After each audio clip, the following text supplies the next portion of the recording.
for the land. The council agreed to send the crawfish, but the eagle warned, "You shall have only 4 days to find earth, when you must return to the sky council." So the crawfish went down into the waters below. He swam around in the waters for 3 days, but could find no land. Finally, on the 4th day, the crawfish said, "I must take one last look before returning to the sky." So he dived as hard as he could down to the depths of the water. There he struck something. It was earth. He began to stir up the mud with his tail. He collected some of the mud in his claws and piled it up high above the water. So on the evening of the 4th day, the crawfish returned to the sky council. There he stood before all the creatures of the council and revealed to them the wet earth that he had found below. The council was greatly pleased with the discovery of land, but they saw that it was soft. They asked, "Who will spread out the land and make it dry and hard?" The eagle stepped into the middle of the council square and said, "I will go below and spread out the land and dry it." So the mighty eagle spread out his long wings and flew above the earth. As he soared over the land, it began to spread out and dry. After a long while, though, he grew tired of holding out his wings, and he began to flap them. As he flapped them, he caused the hills and valleys to form because the dirt was still soft. But soon the lands were dry enough for the animals to live on, and the migration from the sky to the earth began.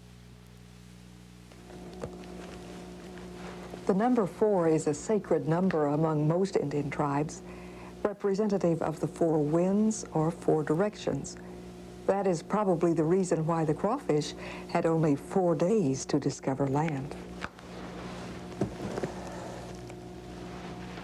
The next story, also illustrated by Phyllis Fife and told by Susanna Factor, is another myth. It is called The Coming of Fire. As with most other tribes, the Creeks hold fire as a sacred gift from the Creator, a manifestation of the sun on earth. When the world was still new, people had no way to warm themselves or heat their food. They were cold in the winter and hungry all the time because their uncooked food did not taste good. One night, the Master of Breath took pity on them and caused a bright glow to appear in the sky. The light grew brighter and brighter.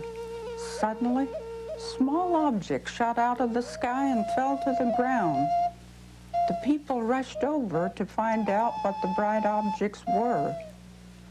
One Indian brave found 2 of the glowing objects laying next to each other on the ground.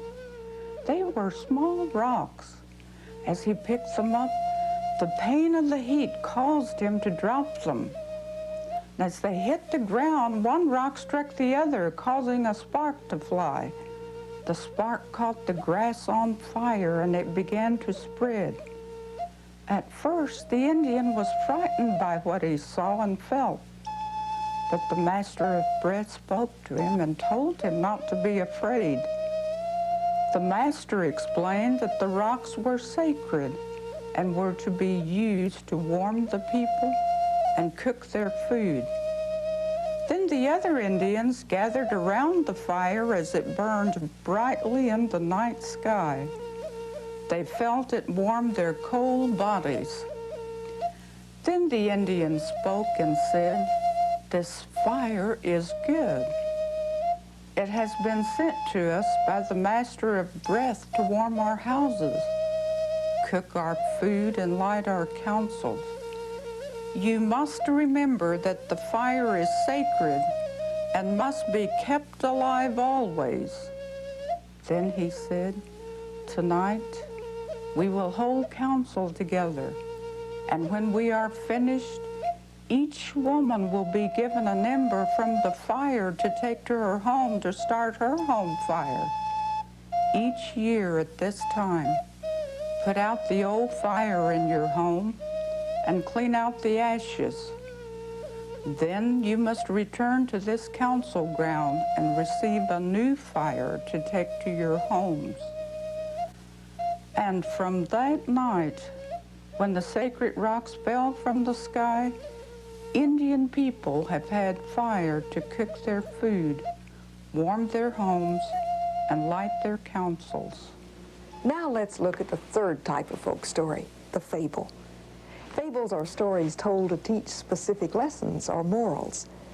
The Muscogee people use fables to build personal strength, to clarify values, and to promote acceptable behavior.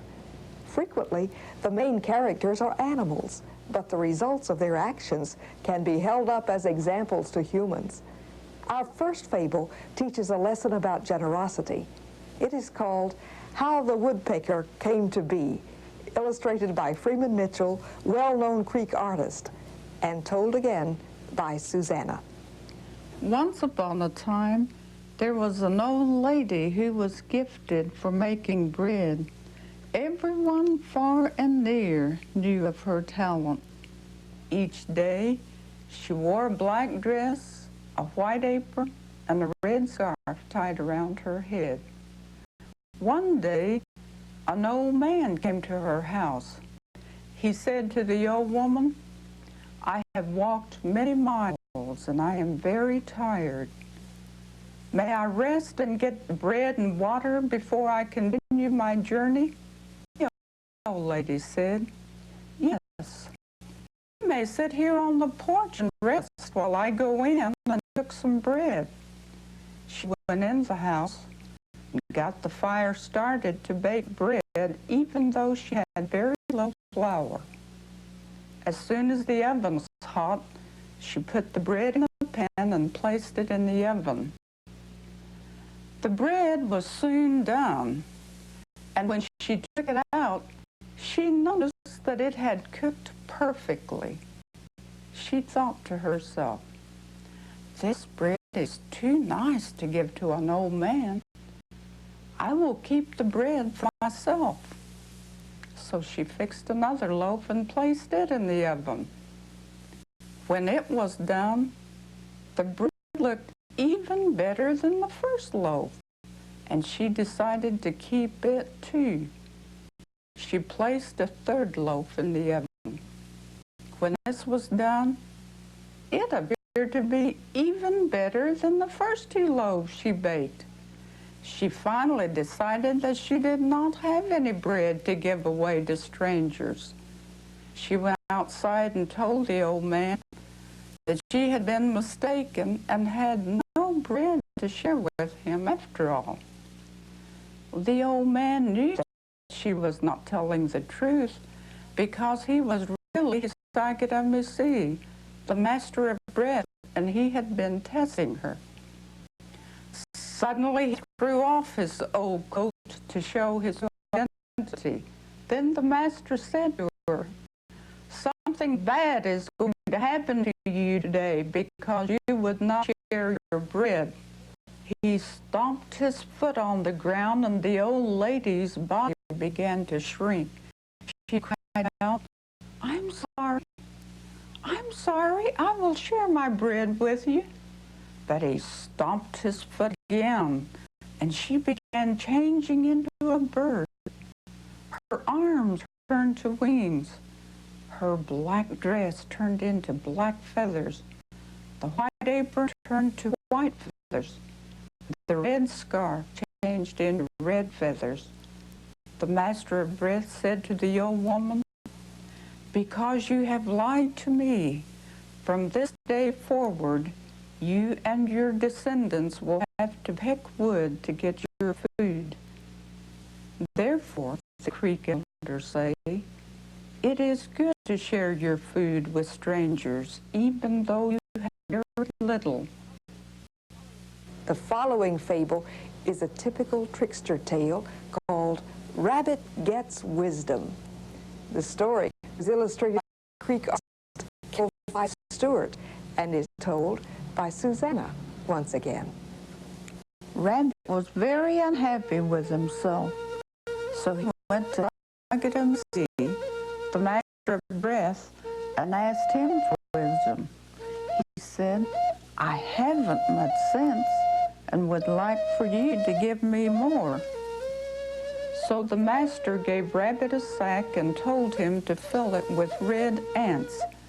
"Fill it," he said, "and I will teach you sense." The master thought that if he did not have sense, he couldn't get one ant into the sack.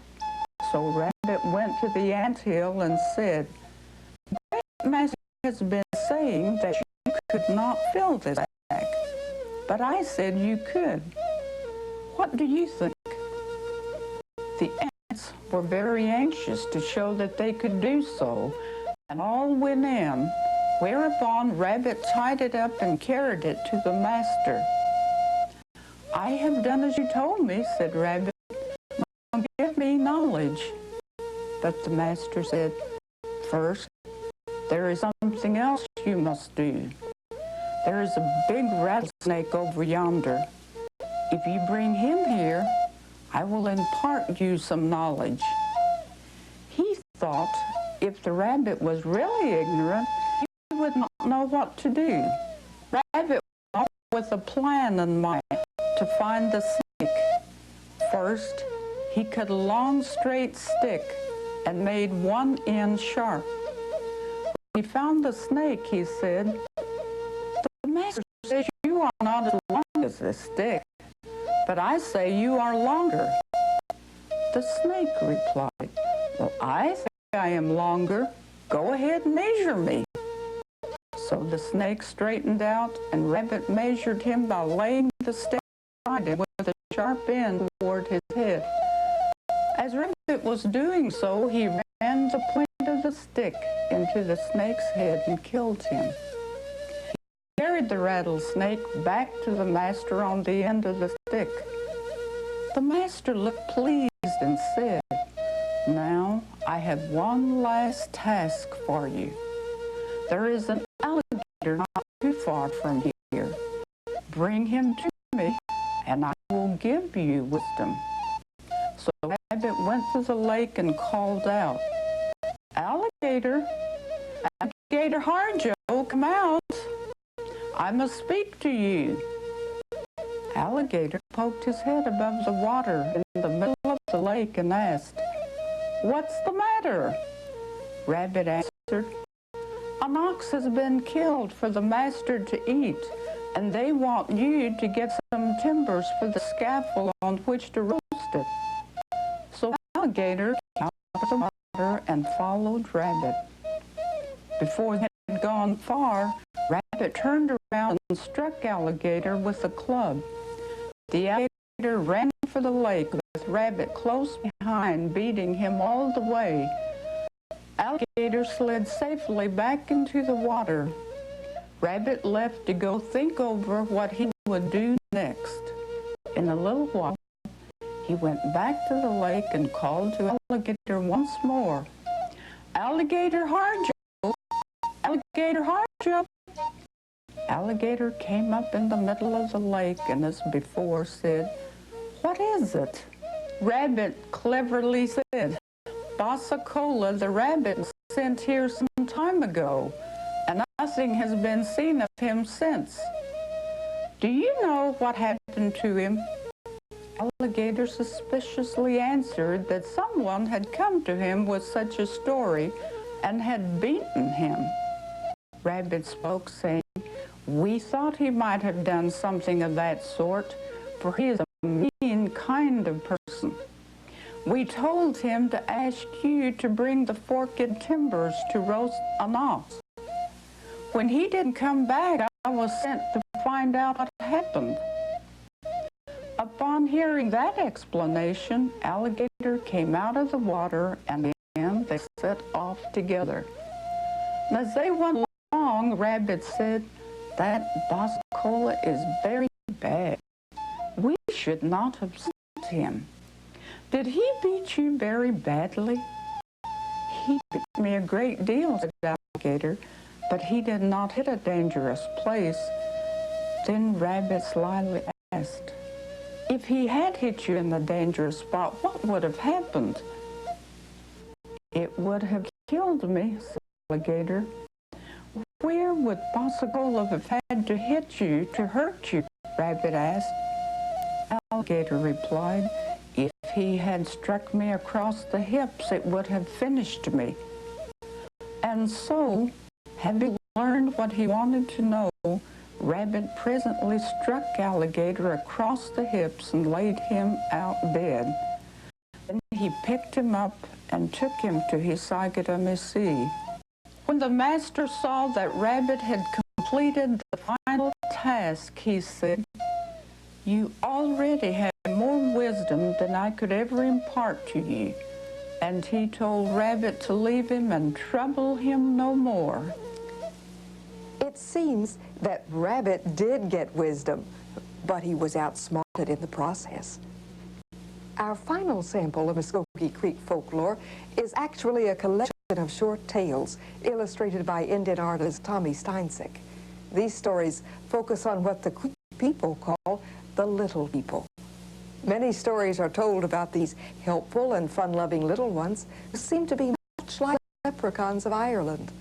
Woodrow Haney tells these tales for us.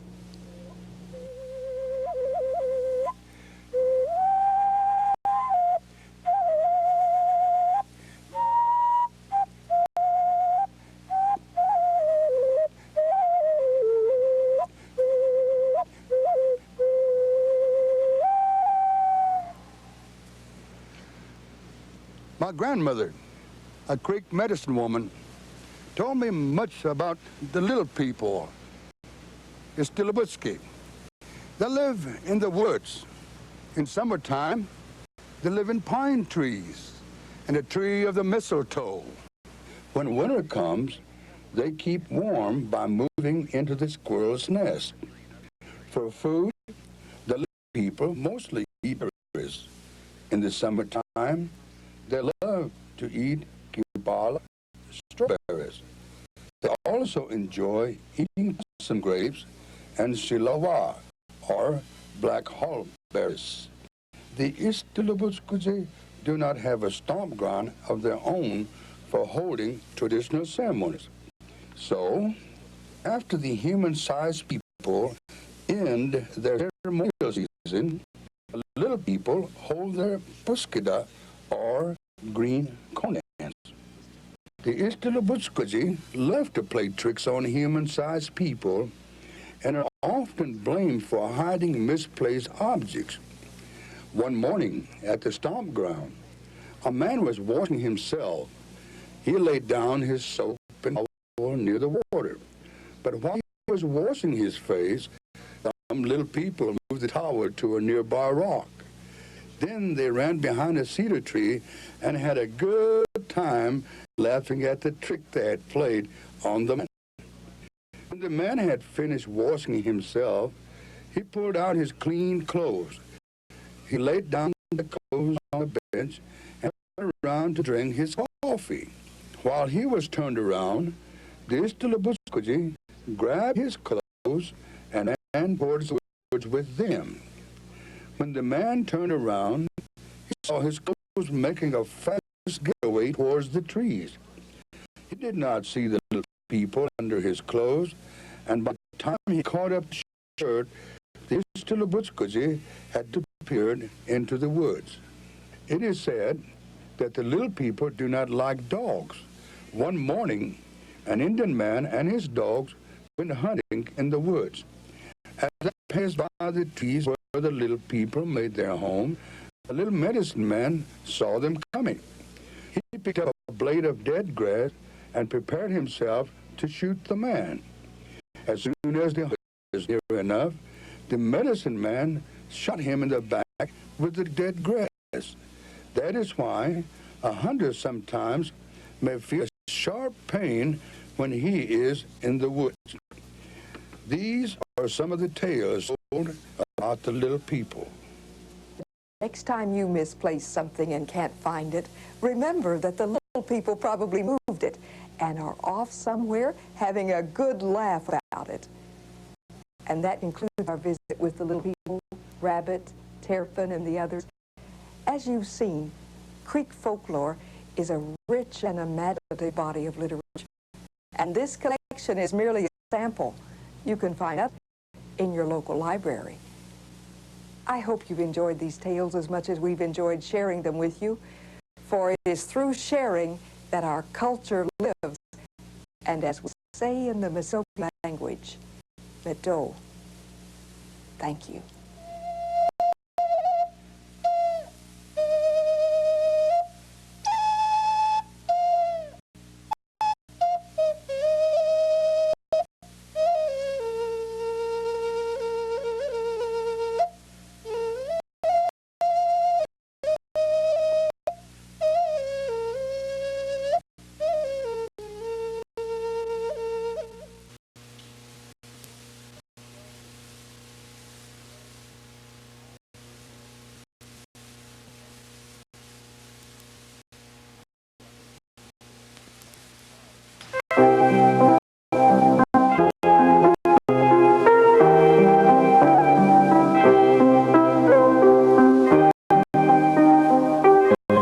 Alexander Lawrence Posey, known as Alex to his friends and readers, was one of the most renowned figures to ever emerge from the ranks of the Muscogee Creek Nation. This gentle, good-natured man was educated, journalist, philosopher, humorist, statesman, and active participant in the affairs of his time. Born in the Creek Nation near Eufaula in 1873, Alex Posey lived in an era which witnessed the death of Indian nations and the birth of the state of Oklahoma. His father was of Scotch, Irish, and Creek descent, and his mother was full-blood Creek. The Muscogee tongue was Alex's first language, though his father made sure that English was later mastered in school. In 1890, when Alex was 17, he entered Bacone College, then known as Indian University, near Muscogee. It was there that his literary and journalistic talents began to flower. After graduation in 1895, Posey began his short but illustrious career. He was elected to the House of Warriors, a branch of the Creek legislature, and then was named superintendent of the Creek Orphanage at Okmulgee. There he met and married Minnie Harris of Fayetteville, Arkansas, one of the teachers. In 1897, Alex and his wife moved to a farm near Stidham, not far from his birthplace. Here he roamed the Talladega, a range of hills that bordered the Oktahutchee, the Sandy River, studied nature, and wrote poetry. That same year, he was called to serve as the superintendent of the Creek Nation High School in Eufaula. His poetry and prose began appearing regularly in the Indian Journal, Eufaula's newspaper, and in 1900 he became editor of the paper. As editor, Alex began writing the humorous and satirical column known as the Stickball letters. These imaginative letters focused attention on the fraud and injustice done to the Indians in the territory and were reprinted in newspapers all across the United States. In 1904, Posey went to work for the Dawes Commission, headquartered in Muscogee, to assist in its efforts to finish the allotment process among the Creeks. Posey spent 3 years as a field worker and interpreter, locating lost and reluctant Creek Indians and helping to ensure that they got their fair share of allotted lands, the only remnant of a once powerful Indian nation. By 1907, Posey's work with the Dawes Commission was finished. Tribal lands had been dissolved, the new state had formed, and a sad sense of change hung in the air for Oklahoma's Indians. Alex had decided to return to Eufaula and take up ownership of the Indian Journal. But this was not to be. In May 1908, Alex Posey drowned while attempting to cross the rain-swollen waters of the North Canadian River in a boat. The boat capsized, throwing him into the swirling waters. Posey could only grasp at branches that hung out over the water's edge while rescue workers tried to save him. Eventually, the waters swept him away, and he was lost. But he left a legacy of imaginative words to describe the natural world around him and his feelings about that world. Listen now to his poetry, his words, and see images of the land that inspired them. In Talladega, where mountains lift their heads to clouds that nestle low, where constant beauty spreads sublimer scenes below, where gray and massive rocks o'erhang rough heights sublime, where all grandeur mocks the brush and poet rhyme. We saw the evening blush above the rugged range. We heard the river rush far off and faint and strange. Brook song. If you'll but pause and listen, listen long. There are far-off voices in a wee brook song that come as voices, come from out the years, and you will dream you hear the voice once hers, perhaps, and when dawn, blinded by your tears.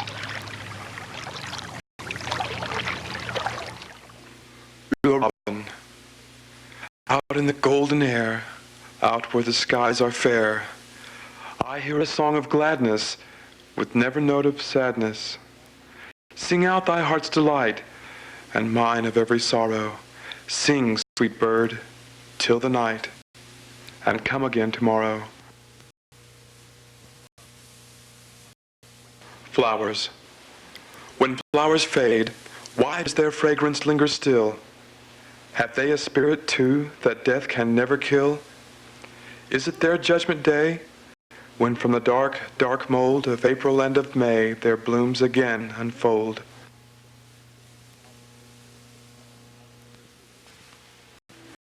The deer. From out the folded hills that lie beneath a thin blue veil, there comes a deer to drink from limbo's waters in the dale. Then flies he back into the hills, and sitting there I dream and watch, as vain as he, my image lying in the stream.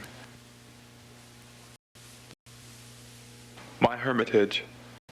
Between me and the noise of strife are walls and mountains set with pine.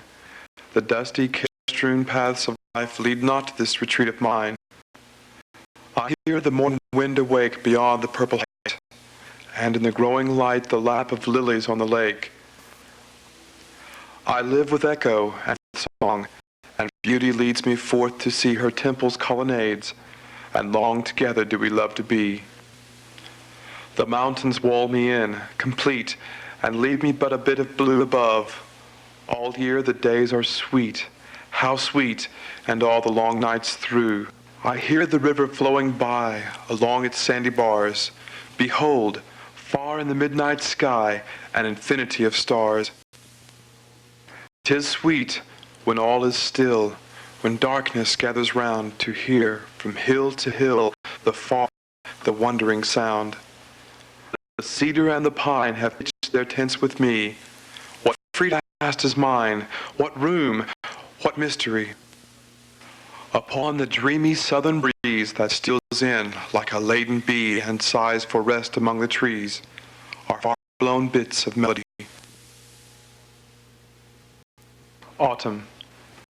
In the dreamy silence of the afternoon, a cloth of gold is woven over wood and prairie, and the jaybird, newly fallen from the heaven, scatters cordial greetings, and the air is filled with scarlet leaves that, dropping, rise again, as ever, with a useless sigh for rest, and it is autumn.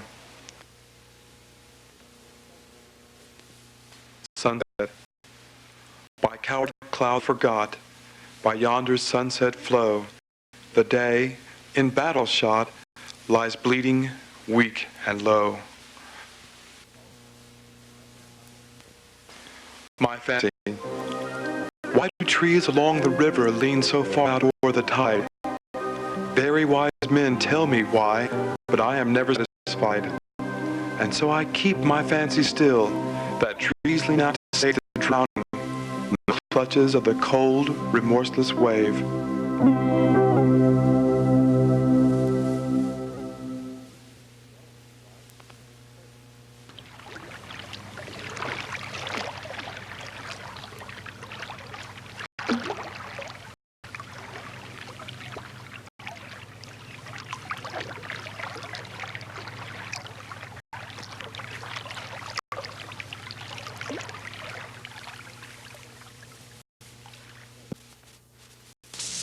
Presentation of this program is made possible by the Oklahoma Humanities Committee.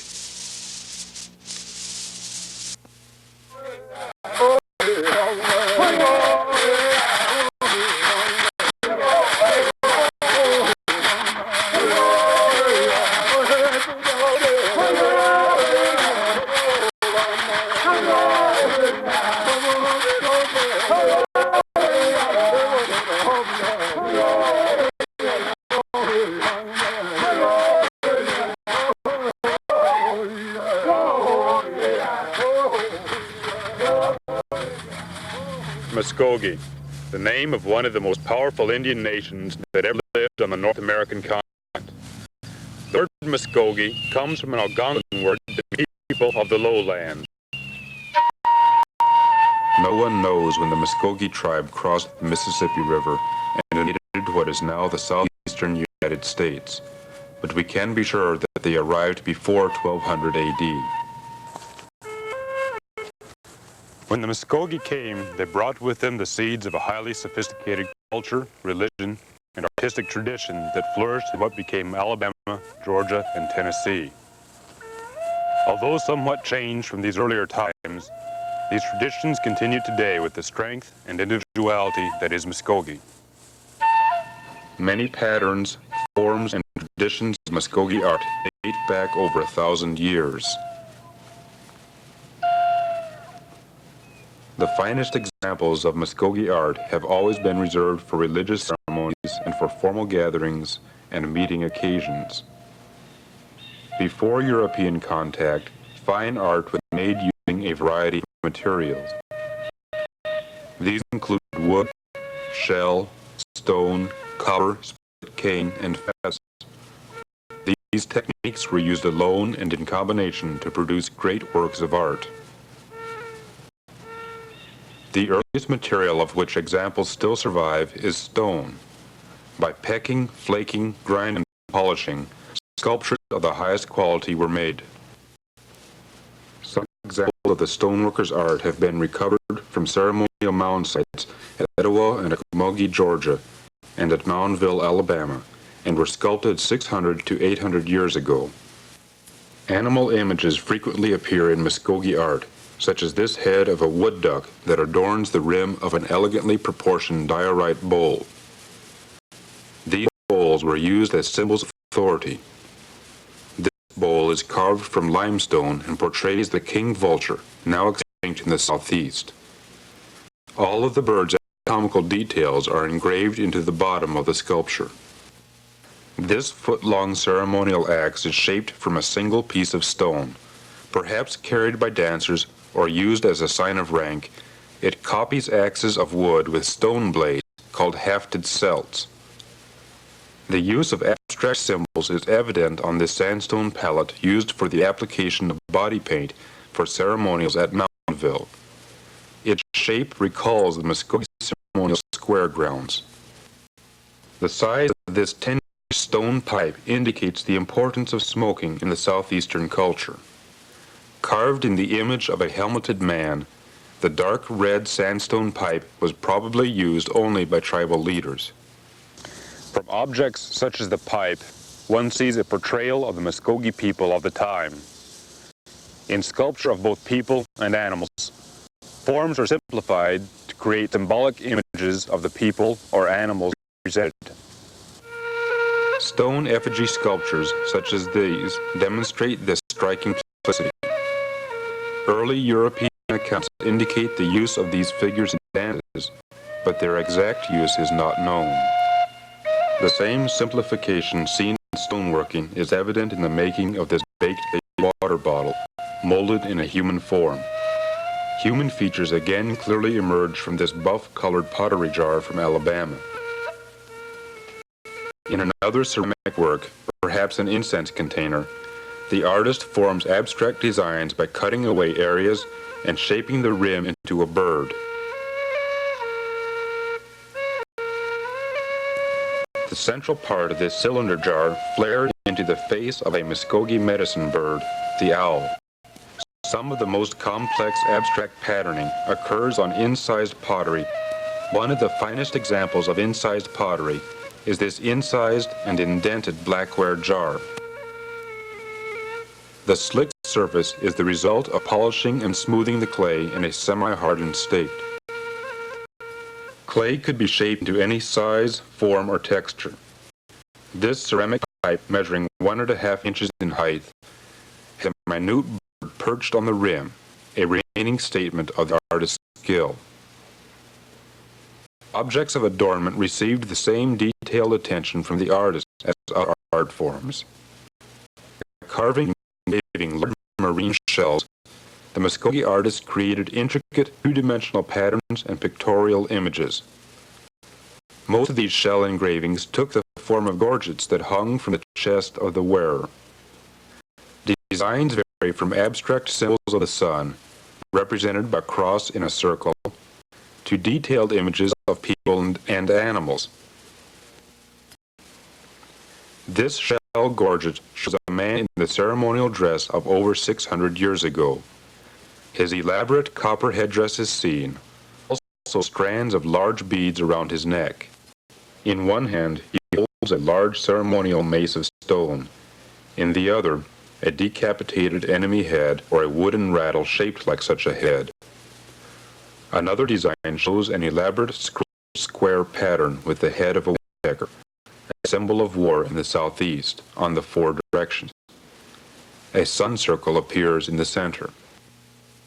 All of these artistic traditions were known throughout the Muscogee Nation, but in the early 1500s, events occurred that changed not only artistic traditions, but also the lives and culture of the Muscogee people. In 1540, Hernando de Soto, a Spanish adventurer, arrived on the southeastern shores of the Muscogee tribal lands. Around the 1st of April, de Soto reached a Muscogee town on the banks of the Muscogee River.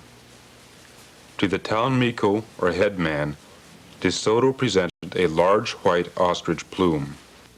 To the Miko of another town, he gave a yellow satin shirt and cap with another plume.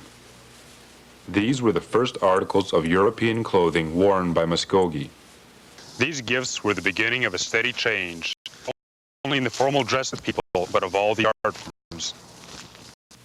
A sun disk gorget from Tucabachi town in Alabama was probably made from shields captured by the Muscogee at the battle with de Soto at Flewala tribal town in Alabama. A neck collar from the Tucabachi site closely resembles the collar piece of a soldier's helmet. With the availability of metals and other trade goods, the art of stoneworking began a steady decline. With the exception of smoking pipes, few, if any, major sculptures in stone were created after 1600, and most stonework took the form of tools and utilitarian goods. Other art forms such as pottery continued, but heavily supplemented by European wares. In a sense, the Muscogee became collectors of the cultural artifacts of the Europeans. Brass kettles, silver and gold jewelry, and quantities of trade cloth could be seen at Muscogee gatherings of the 1700s, and were also used for ceremonial purposes and in burials. During this period, European clothing was widely available in the Muscogee Nation, now called the Creek Nation by the British. As a result, formal clothing and ornamentation became the most visible and expressive of the Muscogee Creek art forms of the 1700s and 1800s. Formal clothing developed into a combination of traditional Muscogee designs and newer European forms and materials. The results of these new combinations of Muscogee Creek and European clothing can best be seen in the illustrations commissioned by the Superintendent of Indian Affairs, Thomas McKenney, later published in his book, The Indians of North America. The pictures, painted in the 1820s by Charles Bird King and other artists, portray several of the important Creek chiefs and headmen, or Mikos. The Mikos wear the headdress of the trade era, the turban. This portrait of Chief Abothla Yola shows his turban held together with a silver band and trimmed with silver ball and cone drops. Decorated silver bands such as this example, signed G. Gaither, were used to hold together calico or finger-woven cloth. Other wearers left off the headband and wore only cloth. Feathers were sometimes worn in the back of the headdress. European hunting coats made of both hide and colored calico were worn with beaded or woven baldricks across the chest. This shoulder sack or baldric made of English stroud cloth has a beaded pattern that seems to represent a stylized floral motif. The feathered serpents beaded on a modern copy of a 19th century baldric from Oklahoma is a design dating back at least 800 years. This man's garter made from long cloth, a type of braid sold to the Creeks, shows an ancient pattern applied to the fabric with white beads. The finest examples of southeastern beadwork ever created are the decorated shoulder bags made between 1750 and 1850.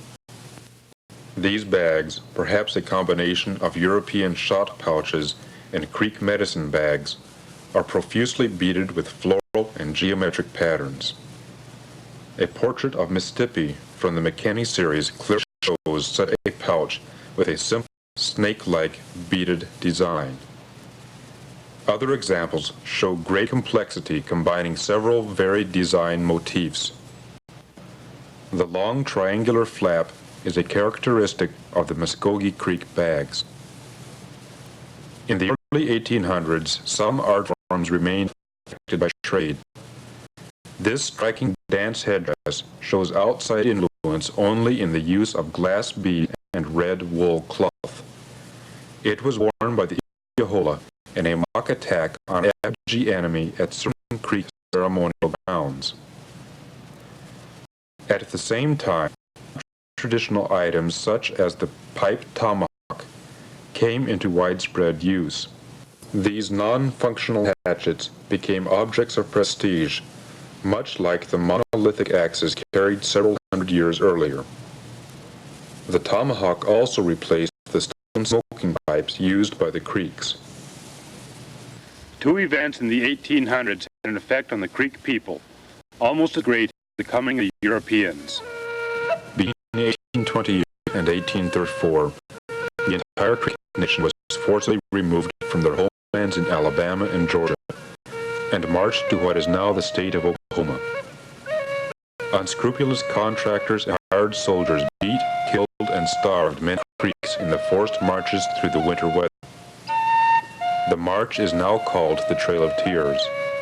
By the end of the journeys, over 1/3 of the Creek Nation died in transit to the new home. In less than 30 years, another disaster struck the tribe, the Civil War. Because of political division in the tribe, hundreds perished, many in their attempts to flee the conflict into Kansas. The effect of these events on the arts was dramatic. By 1868, few hunting coats and no turbans could be seen at a tribal meeting. The arts were moved almost exclusively to the ceremonial or square ground. The large, roughened pottery jars continued in use for holding food and medicine at the Muscogee, or green corn ceremony, but even these became few. Polished red pottery was almost unknown in the Creek Nation Indian Territory by 1900, as is evidenced by a news article in the Indian Journal by the Creek writer-poet Alexander Posey. Perhaps the oldest of all Muscogee Creek art forms, the art of basketry, barely survived into the 20th century. Baskets made of split river cane and split hickory wood were used to process corn and show little change for styles. What appear to be simple undecorated baskets are actually monochrome patterns created by different weaving techniques, an approach typical of Creek understatement in art. The use of traditional Creek ladles, used in conjunction with the Creek pottery to take medicine at ceremonials, kept the art of wood carving alive in the late 1800s. Many ladles like this example were made to sell to non-Indian buyers and were intended only as aesthetic forms. the late 1890s, some clothing forms introduced in the 1700s were still being worn at ceremonial occasions. These Creek boys' shirts were collected by the Presbyterian missionary Alice Robertson around 1900. They are of a colonial American style, over a century old. This photograph, taken in the late 1800s, shows an Oklahoma Creek man wearing a turban and silver jewelry along with the old-style shirt. But by 1900, leggings had been traded for pants and moccasins for cowboy boots. The styles of the American West were exerting their influences on the art of formal Creek costuming and dress. New influence combined with older traditions again brought new forms and visions to Muscogee Creek art. Nearly all art-making activities of the 20th century, especially the art of costuming, are focused on the annual Muscogee. This event, of a serious religious nature, celebrates the ripening of the first corn and the first harvest. The structure of the ceremony remains almost unchanged from its earliest viewing by Europeans.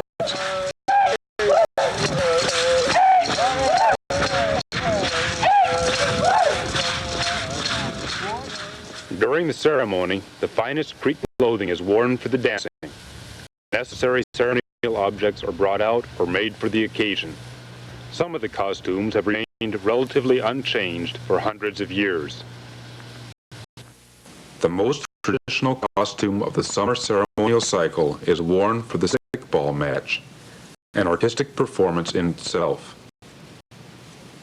In one form of the game, 2 ball sticks, or clubs of hickory wood, are used by men to throw a small hide ball across a goal. Breechcloths worn in the game show a strong adherence to tradition. These examples were made in the second half of the 19th century in Oklahoma from red wool cloth and velvet ribbons. The simple, elegant designs are characteristic of earlier works. Another breechcloth in the 19th shows almost no change in the tapering form and ribbon lines of simple patterning. As a show of team prestige, all of the articles the player uses are bundled together in one of 2 prescribed ways and then hung from ceremonial arbors. The bundles serve as sculptural symbols used before the match. The best of the players wear the tails of animals whose attributes they wish to assume. In one form of the game in which women compete with the man, even the goalpost, as this example with the fish at the top shows, takes the form of a sculpture, another lingering reminder of ancient traditions from Alabama and Georgia. Another goalpost is adorned with the skull of a steer as a goal. Centuries-old traditions have been maintained in some aspects of the dancing costumes. Rattles made from tortoise shells are worn by the leaders of the ribbon dance. The modern adaptation of the rattles are made from milk cans. The practice is not due to a lack of tortoise shell, a preference for the rattle sound made by the cans. In their hands, the ribbon dancers carry a sculpture of a knife called an attache.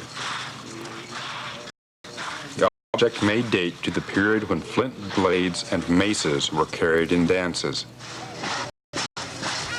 The full-cut skirts and blouses are derived from Victorian fashion and have been popular since the Civil War. These skirts from New Tulsa tribal grounds in Oklahoma were made in the early 1960s. They display color and compositional concerns found in the best fabric and textile art. Several items of men's formal dance dress are also worn for the stickball match. One item is the sash. The yarn sashes are made by weaving on a loom or without a loom by finger weaving. The sashes have braided ties with large tassels on the ends. This sash has ties on both sides, a style that can be seen on early Muscogee engraved. For the buffalo dancer, the hunting coat of the 1700s and 1800s has survived as the red coat.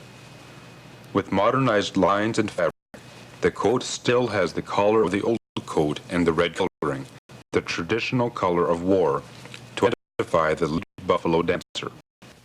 The lead dancer carries a cane or ball sticks which represent the front legs of the animal.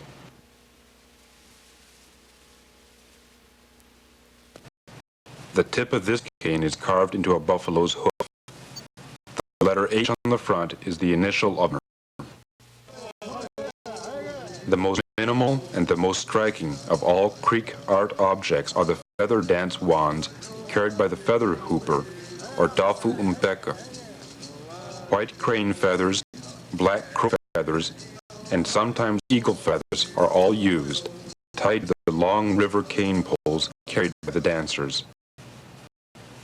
At modern Creek ceremonials, the turban-style headdress of an earlier period has been replaced by a Creek-style cowboy hat. A hat band of beadwork or woven yarn is first put around the crown of the hat. To the back of the hat is tied a sigaleg, or horsehair roach, with 2 eagle feathers in the center for the leader. The sigalega is also worn by stickball players. In the front side of the hat band is attached a split white crane feather to complete the headdress. When properly made, the hat takes its own motion from the cues of the dancer's movements. The crane feather tip almost squirms as the headdress shakes. The eagle feathers bob to the rhythm of the dance, all a part of the sculptural effect of the headdress. Since the late 1960s, the pressure of outside influences has again brought change to Creek art. A number of Creek people have left their rural Oklahoma homes and received training and education at non-Creek institutions. At schools, colleges, and universities, Creek artists learn to create art for a market outside the reaches of traditional square ground. On their return to Creek country, the centuries-old Muscogee Creek ways reshape and change the artists. A new blend of old traditions and modern ways is the result. To the non-Indian viewer, the change first became most visible in the European method of painting as practiced by Muscogee Creek artists. Creek artists Solomon McCombs and Jerome Tiger used scenes from the square ground ceremonies and dances as subject of paintings and drawings. But the most direct influence of traditional forms and designs of the square ground are apparent in the art of personal adornment and fashion design. After an education in art and jewelry design from the Institute of American Indian Art in Santa Fe, New Mexico, Nagofty Scott, of Creek and Cherokee descent, returned home to Oklahoma. There, Creek medicine man urged him to turn to the tribal past for inspiration. The inspiration took the form of engraved shell gorgets and beads. Using both traditional and modern design and techniques, Nagofty creates pieces for both Indian and non-Indian buyers. Using purple freshwater mussel shells, he grinds out the rough forms on machines and by hand. This design comes from an early Muscogee gorget from Moundville, Alabama, and shows a sun circle, perhaps surrounded by cloud symbols. Another shows a modern translation of an ancient engraving of a singer.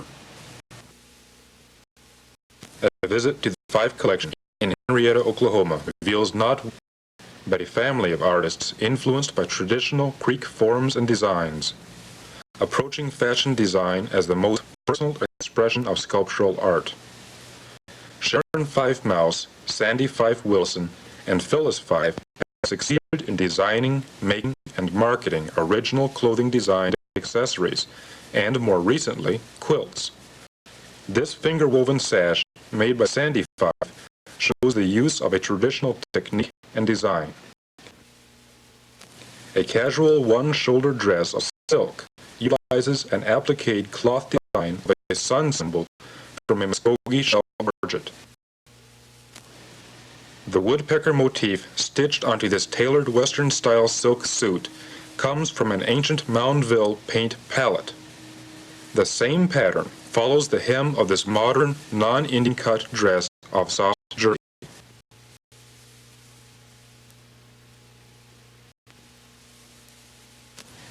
These striking quilts made by Carmen Fife, the mother of the artist, have visual similarities to 20th century abstract paintings. The individual piecing follows both Creek and Seminole traditions. The center block takes the age-old spiral pattern. Both Ngove T. Scott and the artist's Fife collection have found a responsive audience in the Indian community. On occasion, ribbon shirts with the Fife collection label can be seen at weekend dances at ceremonial grounds. And the purple mussel shell gorgets are sometimes seen at formal Indian gatherings. The future will undoubtedly bring more changes and influences. Forms will replace the old ones, but they will still fulfill the traditional roles in the green corn ceremony. Other art forms may live as long as the ceremony itself.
Like other Indian nations, the Muscogee or Creek Nation traces its roots far back into the mist of prehistoric times.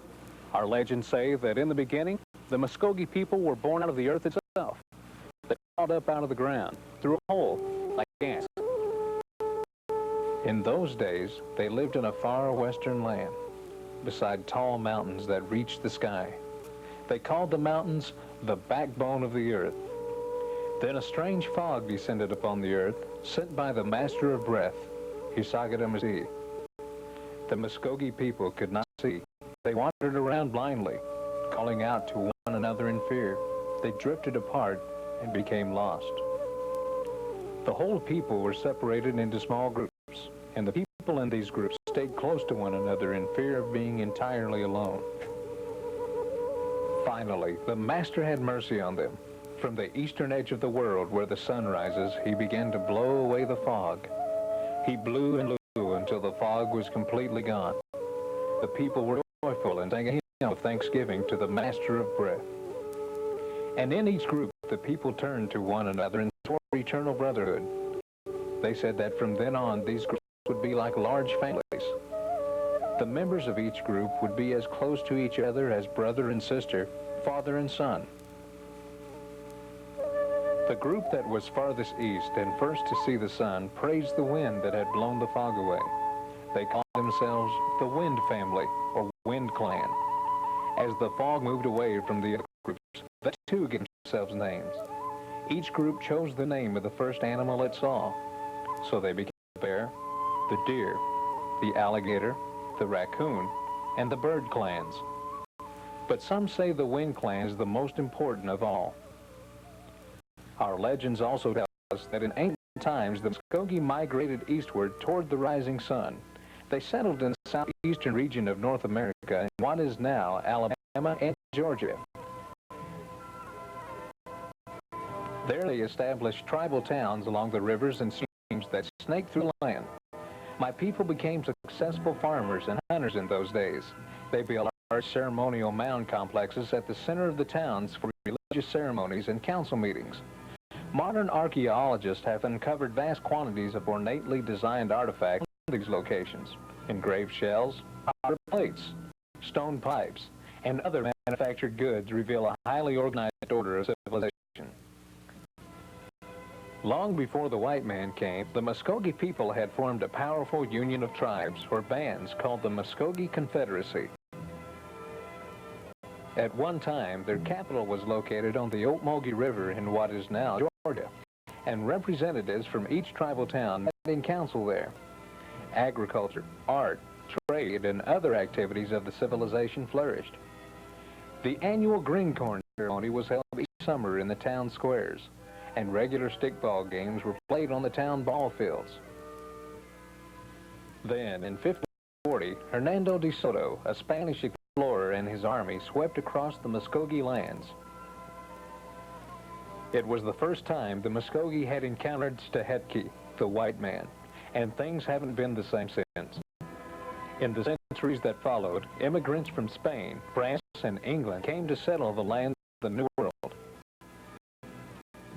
Because my people built their towns near waterways, the British called us Creek Indians, a name that has remained with us to this day.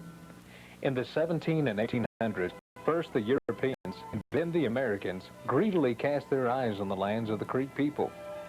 Untold numbers of settlers flooded our land, and citizens of the new state of Georgia began calling for the removal of all Indians from their midst. Piece by piece, through warfare and treaty, our lands were slowly lost to them. Finally, defeat came at the hands of the cunning and deceitful Andrew Jackson in the Red Stick War of 1813 and 1814. Then the Indian Removal Act of 1830 forced the Creek people to give up their homelands in exchange for a new home west of the Mississippi River. Over 4,000 of my people died during the well-known forced migration that followed, the Trail of Tears. They marched through the bitter cold with little food or water to their new life in Indian territory. Once in Indian territory, industrious and determined Muscogee began the difficult task of rebuilding a nation in the unfamiliar land. The ancient tribal towns were reestablished. The sacred fires kept burning throughout the long journey were ceremoniously placed in the new town squares. Crops were planted, homes were built, ceremonial dances and the green corn celebration live on. After the Civil War, a permanent capital site for the new Creek Nation was selected near the Deep Fork River and named Muscogee in honor of the old capital of the Creek Confederacy. A council house was built to serve as a meeting place for the principal chief and the Creek Nation's elected councilmen. A written constitution and a code of laws governed the nation during this period from 1867 to 1907.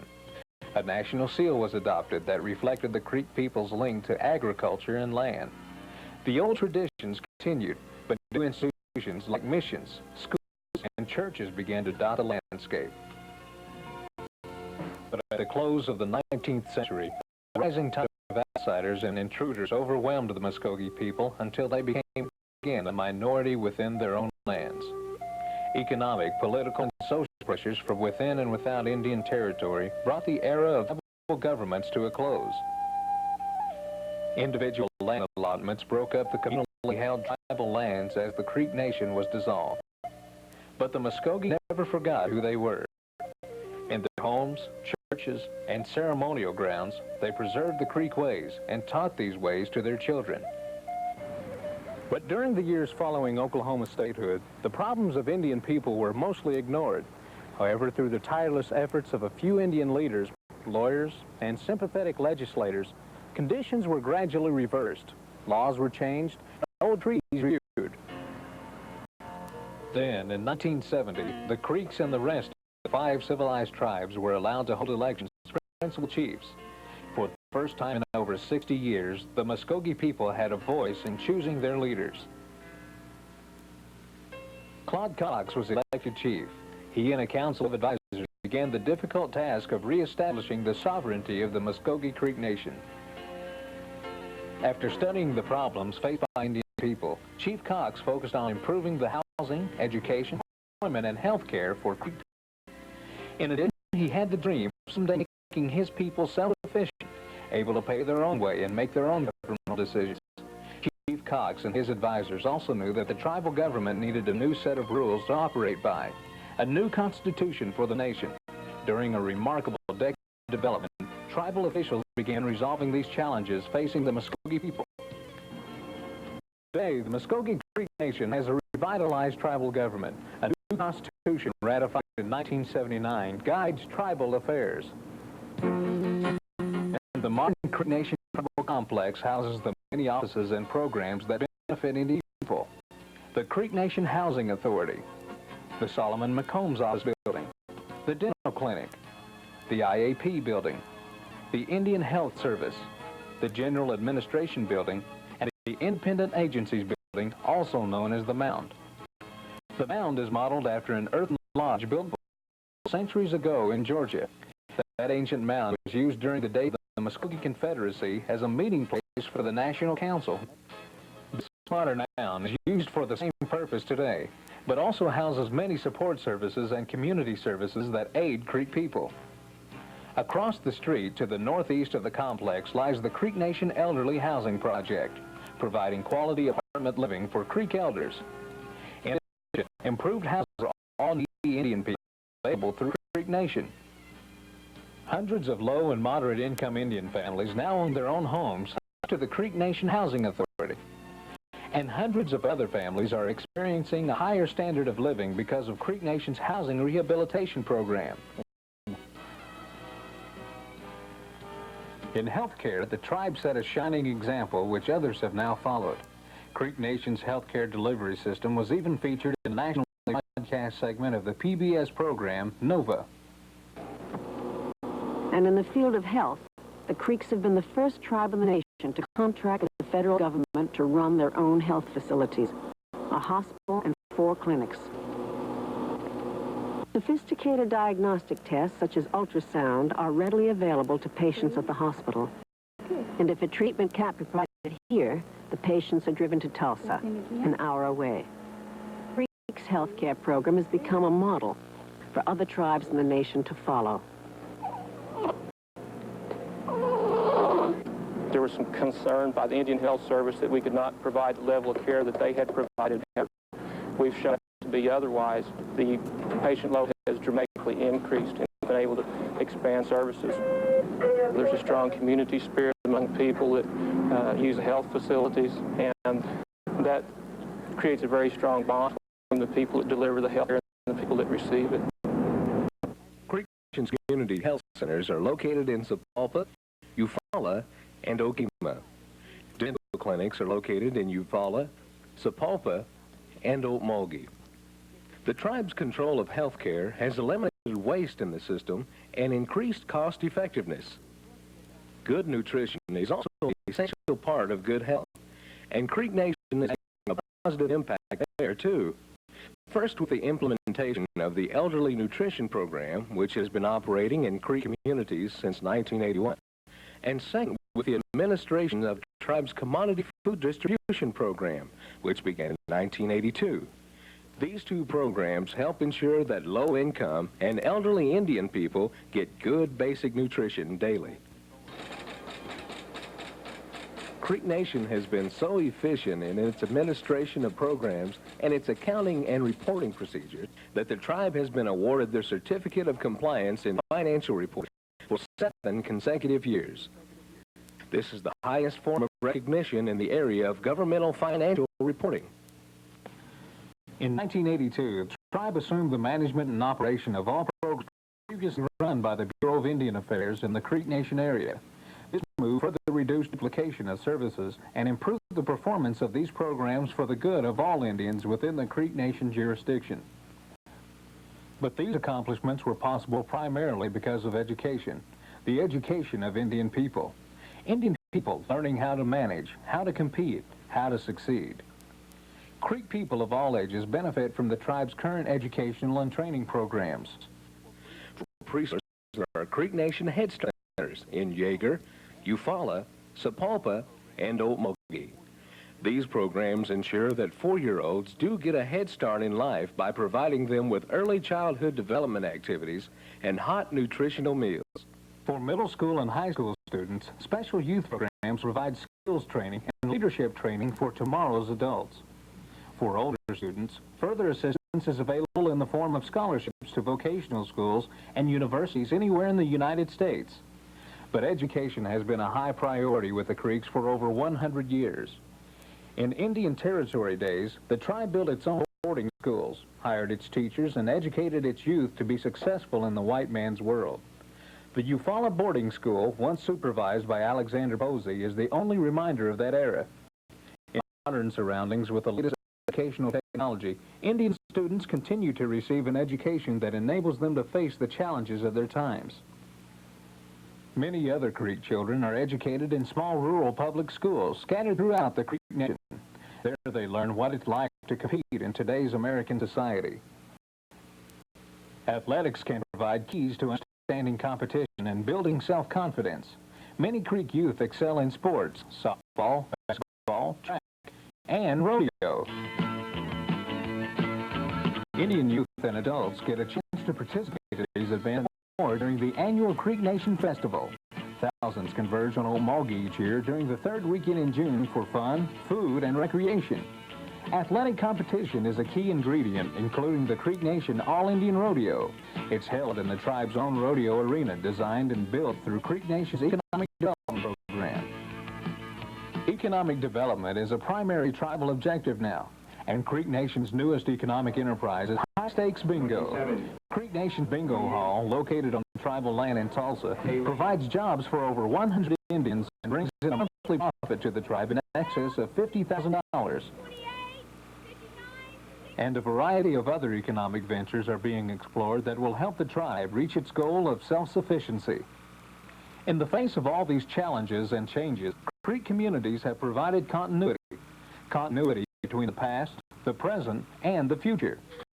Ceremonial grounds and churches continue to pass on values, the things that have always been important and have meaning to the Muscogee.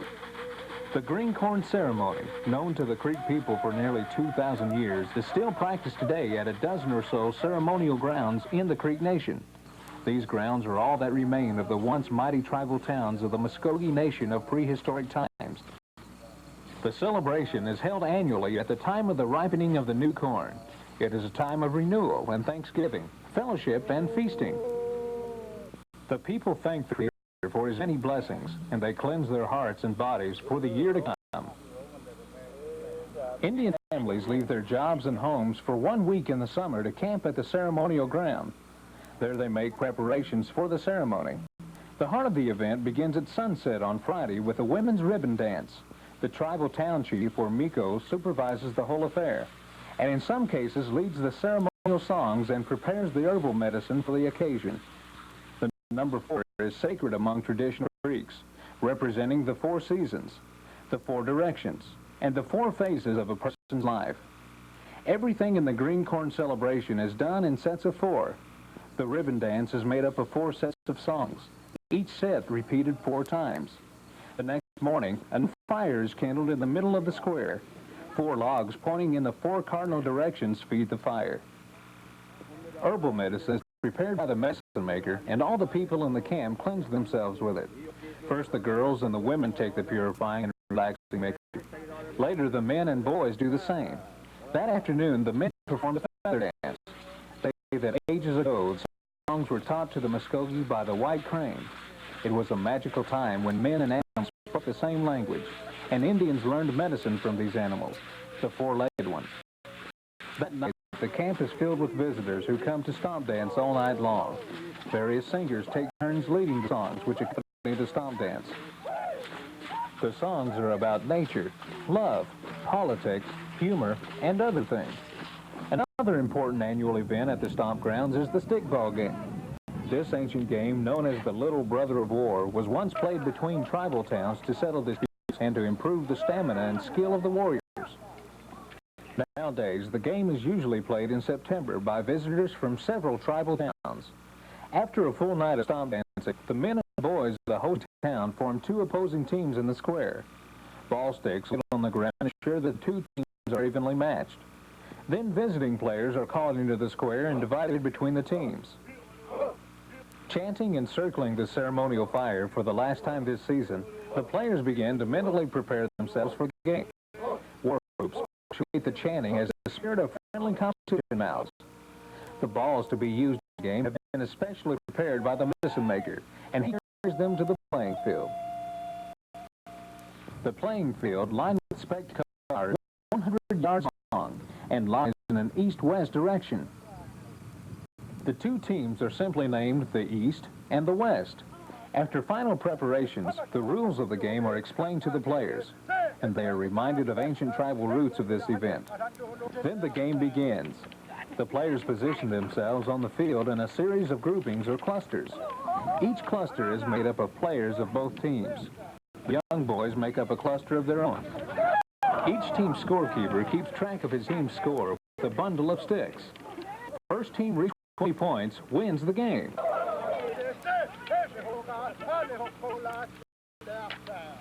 For over 100 years, the church has also played a key part in maintaining the strength of Creek communities. Over 70 little country churches, mostly tucked away from the outside world, provide guidance, comfort, and strength to the people. Creek hymns praise God in the Muscogee tongue. This, too, is a time of renewal and thanksgiving, fellowship and feasting. A time to reflect on the blessings of God and strengthen family and community bonds. To face the future, the Muscogee must remain strong in our hearts, and in our minds, and in our communities. For in our veins flows the blood of the Muscogee. This common bond will sustain us and unify us now and far into the future.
The stomp dance has been an enduring part of ancient Creek ceremonial life longer than anyone remembers.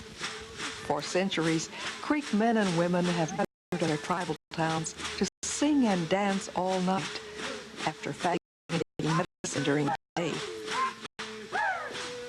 In the summertime, the sounds of the stomp can still be heard in the night skies over Creek ceremonial grounds. The unifying sound, heard distinctly above the others, is the rhythmic rattle produced by turtle shells filled with pebbles, worn on the legs of some of the women as they dance around the fire. These women are called shell shakers, though some dancers substitute tin cans in this unique form of musical percussion. Turtle shells are traditional. Today, few are skilled in the tribal art of making turtle shells for women. Out of necessity, Christine Hennahaw, a long-time shell shaker, taught herself this art 10 years ago.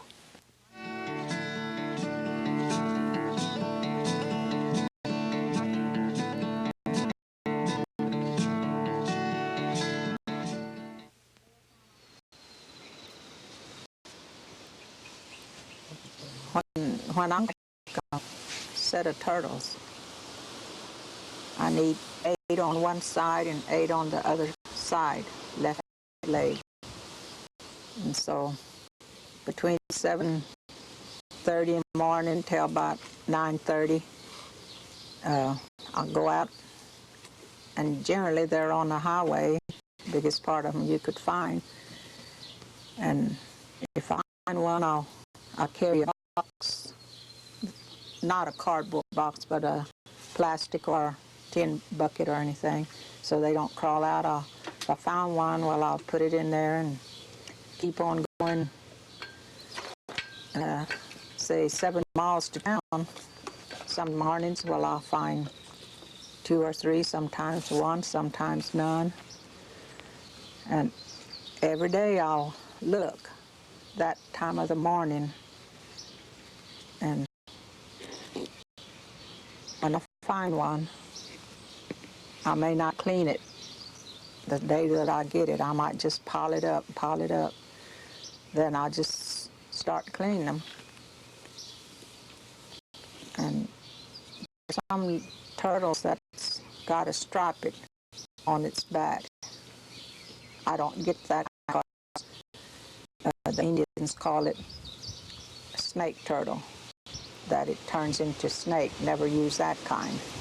So I don't get that kind. I get the one that's smooth, and then some have a little, look like flower designs on it. There's a certain way that you tell which is female and which is male. The female have a little flarety skirt. I call it flary skirt.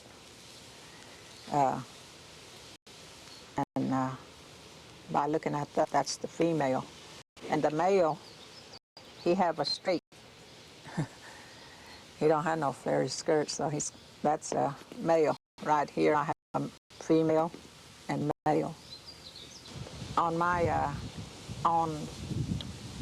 we call them lodges in our language, the Creek language. On my lodges, I got all female turtles on mine because they compete against each other just like human females, but you can mix male and female.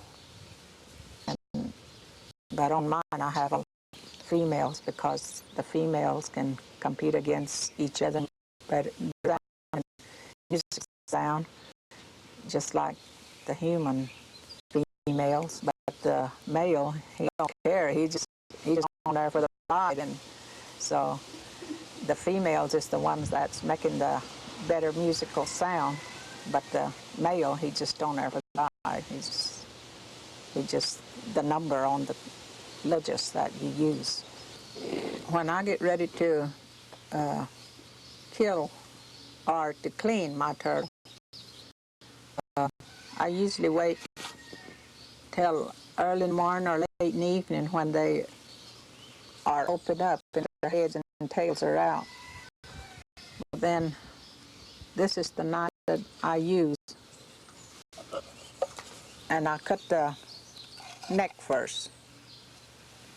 And when you cut the neck, that elastic breaks loose where they raise their head and open up, and then you go back behind the neck, and then you go back to the tail, which is already open, and then you pull them out. Right along in here, there is just one backbone, just about big as your thumb, just one backbone. It's not like a human. Right here, this knife will go up in there, and you work it where it cuts that bone, backbone. Then you pull the body out of the shell. When we do that, then we wash our turtles with soapy water and rinse it off. And long time ago, they used to put it on a red ant bed. But when I first started doing this and I put on a red ant bed, this little line under here, the red ants cleaned this out overnight, and they eat the meat out right here where this just falls off and this falls off. You don't have nothing but the top. So I learned to put it up on something high where it be in the sun all day. And then I have the little black ants or the little gnats or the little teeny wee ants all on top of that. I ought to cover as high as covering my butane tank, that I put them up there where nothing will take them off, take them away. And the little ants will clean all the meat out, and the sun will help dry it out. But they're dark color like this one when we first get it. When we wash it in soapy water and then put it out in the sun, well, they get lighter color, just like anything else that you wash change color. But the little black ants and the little in whatever other insect does not eat this out. That's the reason why we have the bottom still left on this. And it dries in the sun for 3-4 days. If we have a sunshiny day, it takes about 3-4 days to dry. And on top of that, the little insects is eating the meat out of it. And if there's any meat left after you're ready to work on it, well, then it'll shake out as you're dancing. But we wash it in soap and water so it don't have a smell. This don't have no smell to it. But we call them steel green. After you wear them 1 year, you could still smell the greenness on a turtle. So the more they're out in the sun, the better it is and better sound they make. After they've been dried for about 3 or 4 days, depending on weather, at night we bring them in so the dew don't fall on them, put them out next morning. Well, we drill holes in them. We have certain areas on this turtle that we drill. If you notice, this turtle's got designs of square designs. There's everything in the Indian way is 4, so we got 4 squares here on each side, and we got 4 on top. So we drill on each of the 4 squares.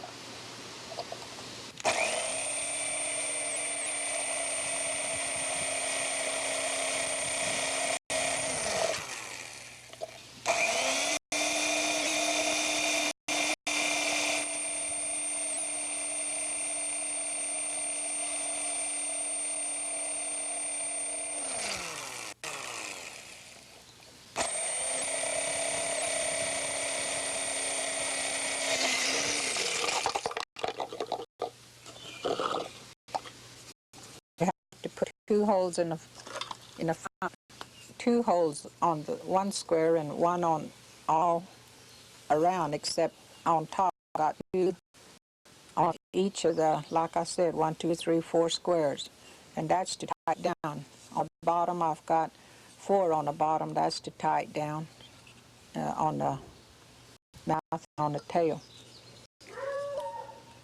You'll notice that this is still open and it's pretty well cleaned out. Now, after I drill holes in this and it's ready to put the little pebbles in there, I call them cowboy shirt pebbles. They're real smooth. I would look like this in the bigger size, and we use some. I don't know what size you would call these, but they're a little bit bigger holes than a little bit bigger pebbles, so they don't come out of the hole. And we use these smooth ones. In other words, it look like this.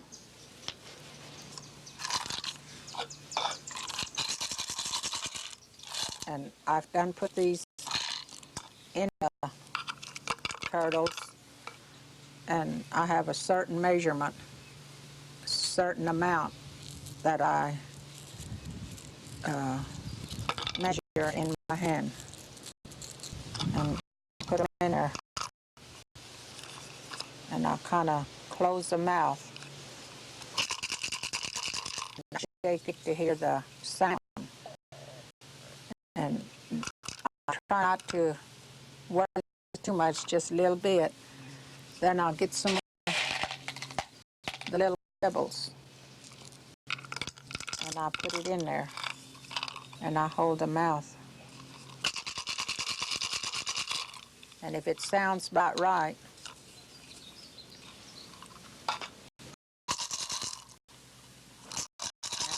it's got the right sound. So where the 2 holes is on top, 2 on the bottom, I put a real fine wire in there and tie his mouth so I don't lose no pedal. But the tail, I don't tie because it automatically done shut and done glued itself during the drying process. And I just tie his mouth.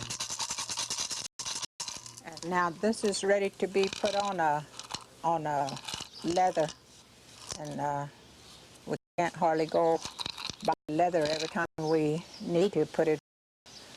So through the time before I get ready to put my turtles together, I look for a cowboy boot. And this top part is always a good leather, even though the sole isn't any good. And so yard sales or anybody giving some away, well, I buy it and then I cut the top off, which looks like this, because it's already shaped like a leg and it's soft. Then I use this knife. When I get my 8 turtles, I have to place them on so I know about whereabouts the turtles go. Then I use the knife and just cut a little split in that, wherever the turtle's going to sit at, which will be 8 turtles. And when I measure it like this, then I cut it on the inside 2 places. By some turtles are a little bigger, some of them are a little smaller. The male is a little bit bigger, the female's a little smaller. So I have to put them together like this. That way I'll know where to cut it underneath.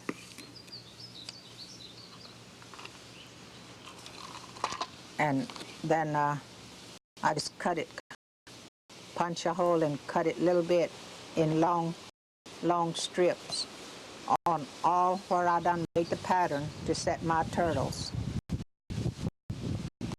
And that's why I collect the cowboy boots, because I cut it off here And this is good leather, and it's already shaped like your leg.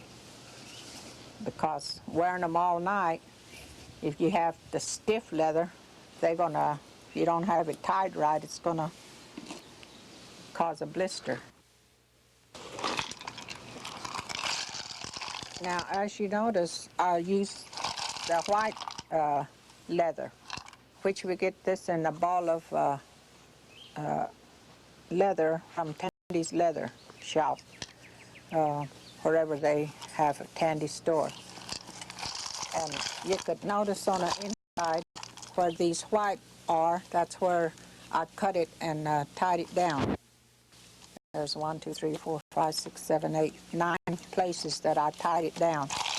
Now I start with 6 on the bottom. I put the 6 on the bottom first, and when I get them tied, I shake it to see if these aren't moving. They have to be down solid, and I pull them tight, and I kind of dampen this leather where it would get tight after it gets dry. So I put 6 on there first. I shake it, and if it seems to be tight, then I take the 2 and put them on. And as you could see underneath, how it come through from the bottom to through to the top. And I shake them with my hand and shake them this way to see if they're not loose. If they're loose, it'll make a different sound in your musical part of it.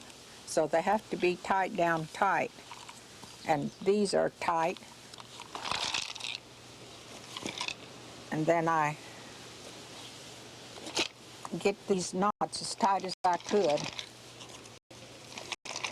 Sometimes we kind of dampen them a little bit to get them tight. Then I start tying it.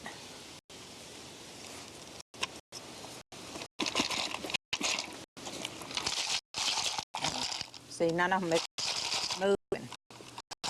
And always the top of your turtles, that's got the little wire that goes to the top of your boot. The bottom of your turtles go to the bottom of the boot top. And then after I get them all on and I'm shaking them, sometimes you see that look like little white things falling out. It's still some of that little meat like that is right and didn't all get worked out, and it's working out through the holes, but that don't matter. That makes it sound better. And then you can get a leather or shoestring and put how many holes you want on a side, depending on yourself. I got 3 on each side. And to tie it on your legs, and you just lace it or however you want to tie it. But I lace mine just like a regular boot or shoe. And I use sometimes these boot leather shoestring. Sometimes I use the leather the same kind I used on the outside.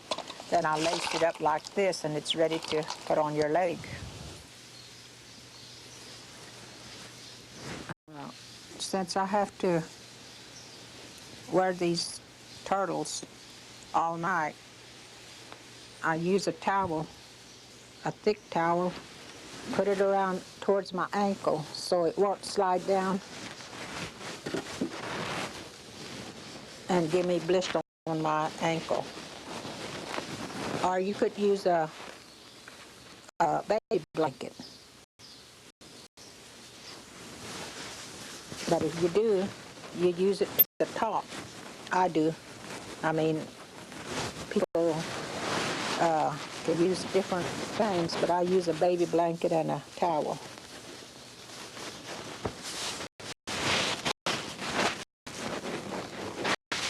And I have a left and right, and I shake them to see which got the musical sound. The musical sound goes in towards the fire, which will be on your left. little different sound I use for the outside.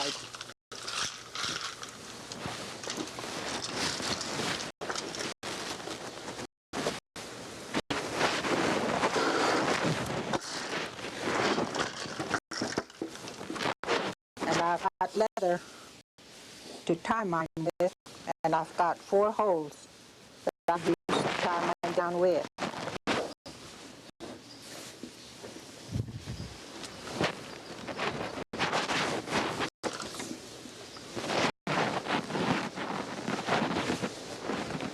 And you know yourself how much you want to tie according to the circulation of your leg. If you get them too tight, your leg gets the cramping. So you know how much to tie it.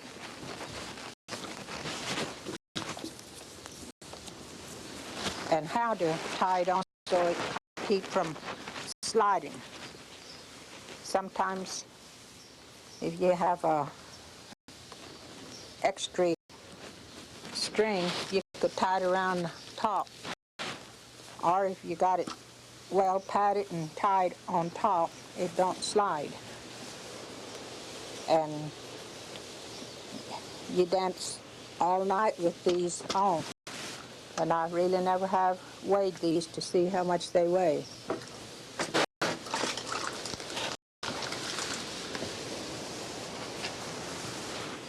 And I put my towel, because it's thickest, towards my ankle.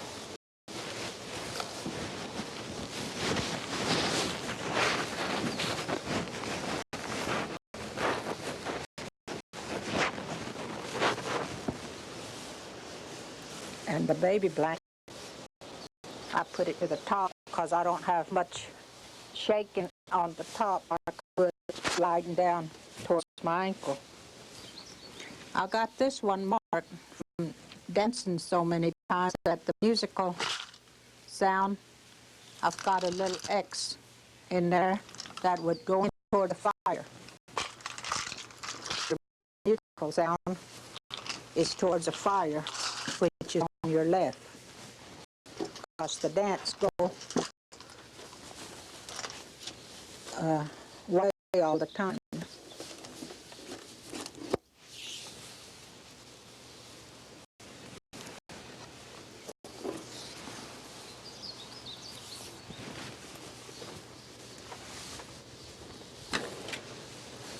And I lace these up just like you would a shoe or a boot.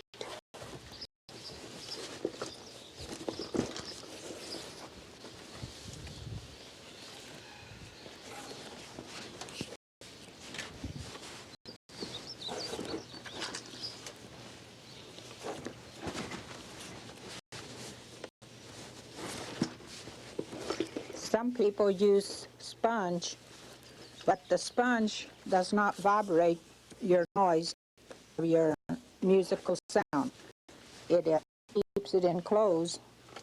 That's why I think a towel or a baby blanket is better to use.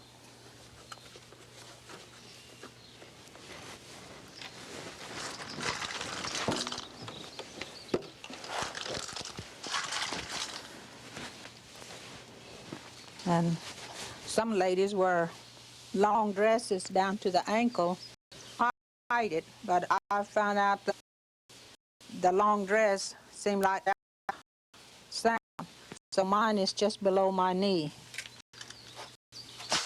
And I shake it, I got it on tight enough where it don't slide down, because it's going to be an all-night dance.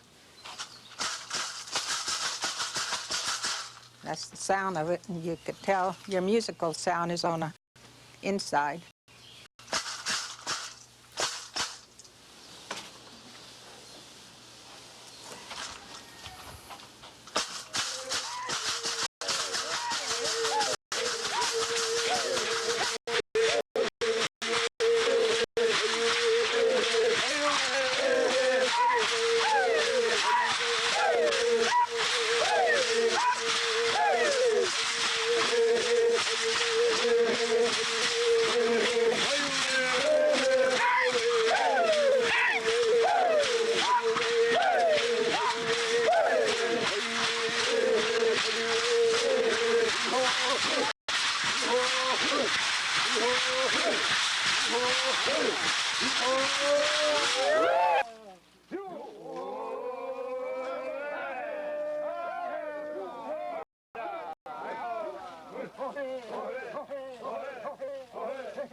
It's just after sunrise on a Sunday morning, early in the month of September.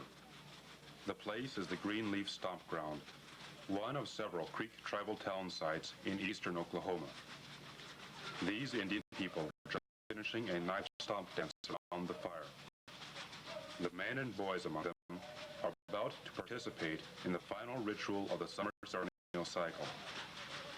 As they have done for centuries, they are preparing the serious game of Stickball, the little brother of war.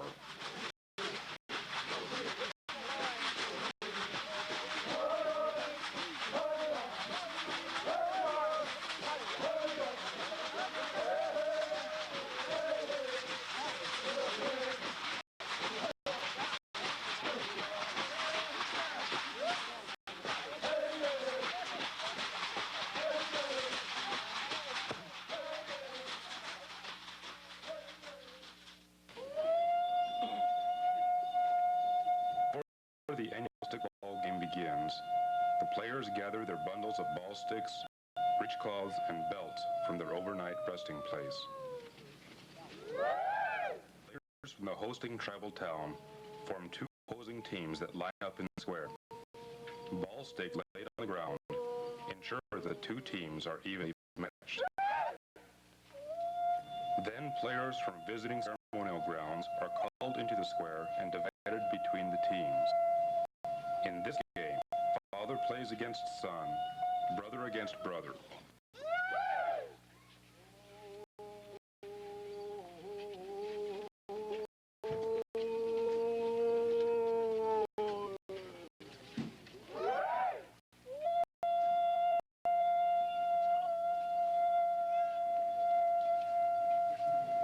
The teams are simply named the East and the West.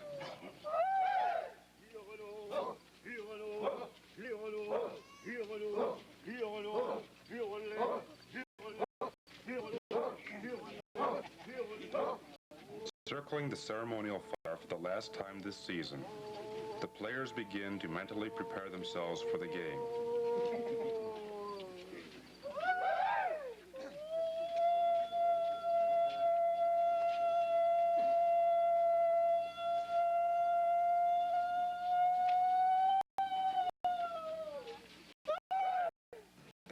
Serves both as a farewell to the fire for the year and a song honoring the balls to be used in the day's game.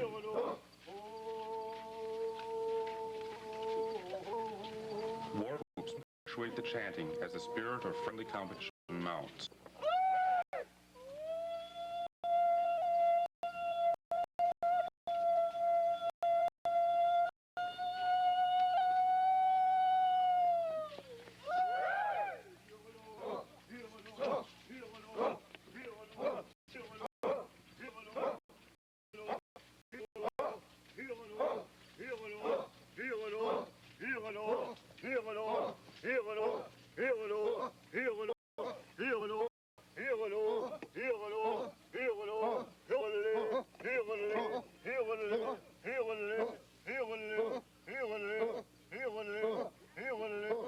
The hide-covered balls are filled with herbal medicine, especially prepared by the tribal town chief or medicine maker.